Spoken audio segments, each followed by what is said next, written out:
Warahmatullahi wabarakatuh. Saya Wawan Hermawan, saya dari kelas 10 RPL.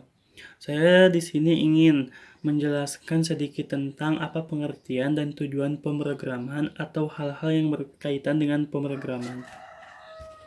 Sebelum saya lanjut, saya meminta maaf bila ada kesalahan dalam penyampaiannya.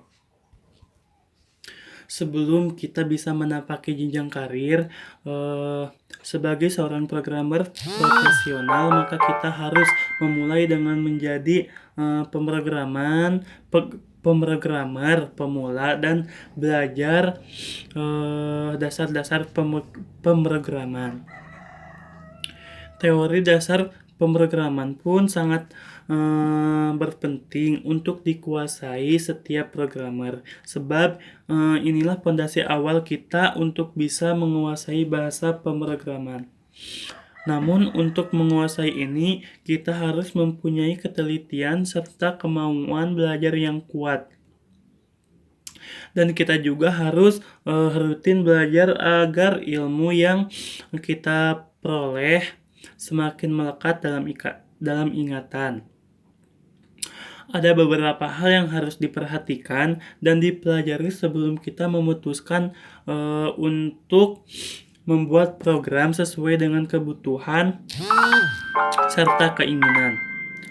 Hal-hal tersebut mencakup apa itu pemrograman, konsep, prinsip dan bahasa pemrograman yang dapat dipergunakan.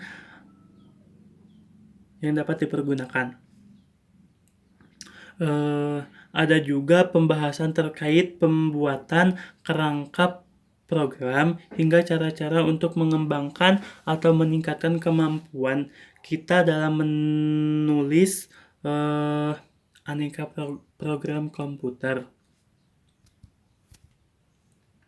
Yang pertama, mengenal konsep dasar pemrograman. Sebelum kita belajar pemrograman, kita harus tahu dulu apa itu pemrograman. Pemrograman komputer juga dikenal dengan istilah lain yaitu coding. Coding atau pemrograman adalah kumpulan urutan perintah ke komputer yang bertujuan untuk menggerakkan sesuatu.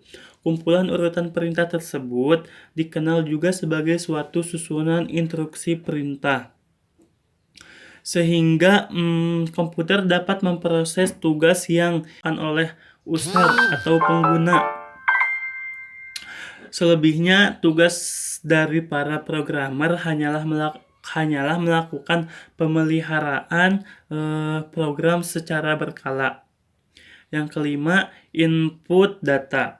Pada proses ini, programmer akan memasukkan data-data untuk programming ke dalam komputer.